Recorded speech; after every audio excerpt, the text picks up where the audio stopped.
Nous allons voir dans cette vidéo formation quelles sont les différentes formules qui vont vous permettre d'avoir des informations sur vos données. Donc par exemple ici dans cette cellule, je vais insérer donc un chiffre, par exemple 6 comme ceci. Je vais maintenant sélectionner cette cellule-ci et y insérer une formule pour par exemple savoir si ce chiffre est pair ou non. Donc j'insère un égal, je commence à écrire ma formule donc EEST, donc j'insère ensuite un point et voyez donc vous avez ici automatiquement un petit menu qui apparaît pour vous afficher donc les formules disponibles suivant donc les caractères saisis. Donc vous avez ici deux formules, donc pour savoir si le nombre est impair et l'autre pour savoir si le nombre est pair. Donc vous voyez en cliquant une fois sur la formule, vous avez donc sa description. Donc par exemple est pair, la fonction donc renvoie vrai si le nombre est pair. Donc ici je vais par exemple insérer cette fonction, je double-clique donc dessus pour l'insérer automatiquement. Je vais maintenant sélectionner donc la cellule, donc sur quelle cellule je souhaite appliquer cette formule. Donc je vais l'appliquer sur cette cellule-ci, je clique donc dessus, ensuite je ferme la parenthèse et j'appuie sur la touche Entrée de mon clavier.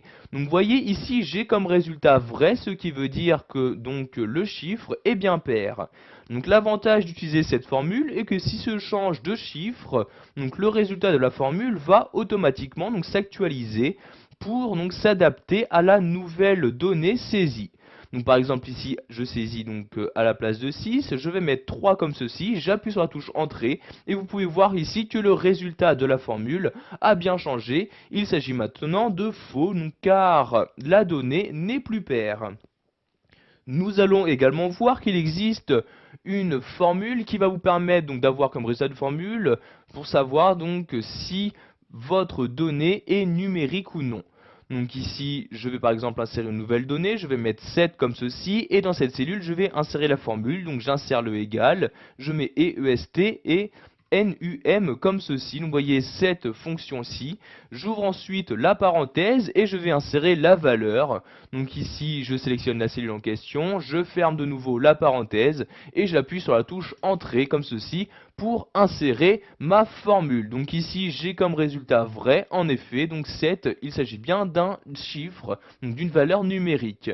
Si en revanche, je sélectionne maintenant la cellule et j'écris par exemple le mot bonjour dans la cellule, j'appuie sur la touche entrée, vous pouvez voir également donc toujours que le résultat de la formule a été modifié, il m'affiche maintenant faux comme ceci.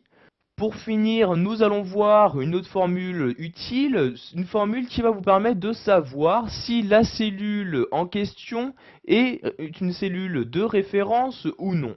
Donc à cette formule, donc pour l'insérer, je vais tout d'abord sélectionner cette cellule-ci, j'insère un égal, je mets et comme ceci, REF, j'ouvre ensuite ma parenthèse et je vais encore une fois donc sélectionner donc la cellule sur laquelle je souhaite effectuer ce test. Je vais par exemple effectuer ce test sur cette cellule-ci, je clique donc dessus, je ferme la parenthèse et j'appuie ici sur la touche Entrée. Donc vous voyez ici, on m'envoie comme résultat vrai, ce qui veut dire que cette cellule est une cellule de référence. Voilà, vous avez maintenant la possibilité d'utiliser les différentes formules d'Excel 2010 pour connaître au mieux les différentes données que vous avez insérées.